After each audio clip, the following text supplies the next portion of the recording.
Swastiastu. Wassalamualaikum warahmatullahi wabarakatuh. Shalom, namo buddhaya, salam kebajikan bagi kita semua, dan salam harmoni. Perkenalkan, nama saya Ibu Kade Krishna Mahendra. Saya merupakan mahasiswa dari Universitas Pendidikan Ganesha dari program studi Pendidikan Pancasila dan Kewarganegaraan. Pada kesempatan kali ini, saya akan membuat tentang penugasan video mengenai mata kuliah Antropologi Budaya. Adapun topik yang akan dibahas pada video kali ini yang pertama yaitu pengertian antropologi budaya, fase-fase perkembangan dalam antropologi, dan mengapa mahasiswa PPKN ini perlu mempelajari antropologi, dan yang terakhir saya akan membahas tentang studi kasus yang berkaitan dengan mata kuliah antropologi. Pertama-tama saya akan membahas tentang pengertian antropologi. Antropologi berasal dari dua kata yaitu antropos dan logos. Antropos yang berarti manusia dan logos sebagai ilmu pengetahuan. Jadi dapat dikaitkan bahwa ilmu antropologi merupakan ilmu yang mempelajari tentang manusia baik dari aspek fisik, aspek sosial, aspek budaya, dan lain sebagainya.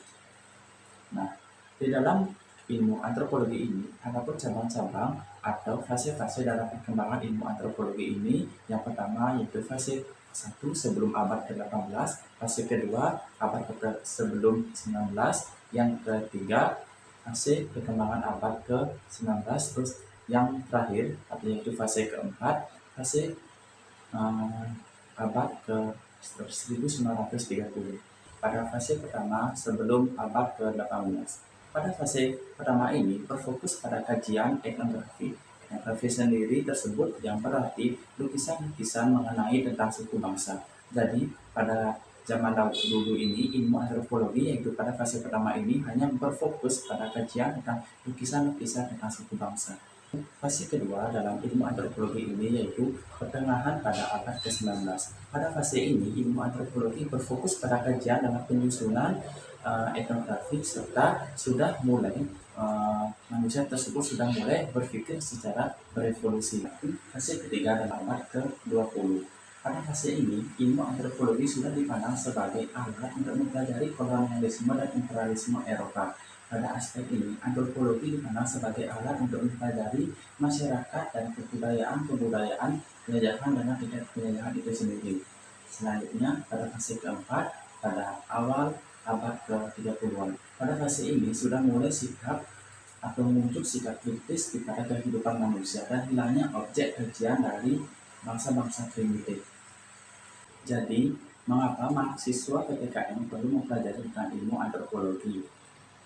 Dalam pembelajaran PPKN, yaitu Pendidikan Pancasila dan Kewarganegaraan, yang dimana ilmu ini mempelajari tentang kewarganegaraan, yaitu warga negara Indonesia.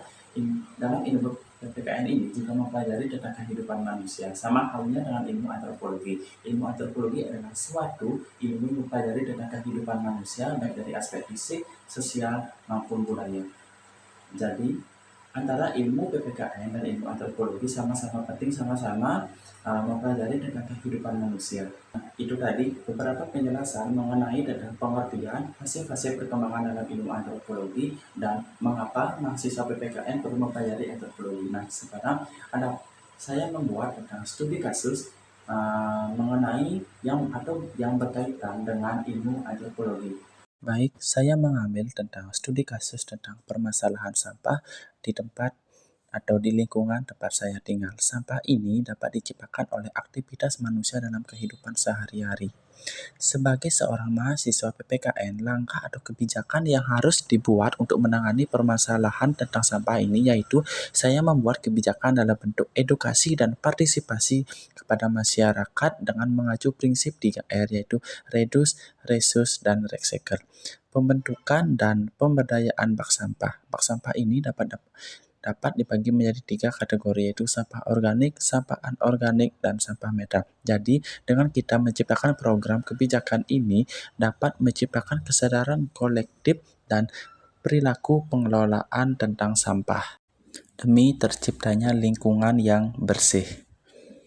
Baik, itu tadi mengenai penugasan video tentang mata kuliah antropologi budaya. Dan saya ucapkan Terima kasih dan Om Santi Santi Santi Om.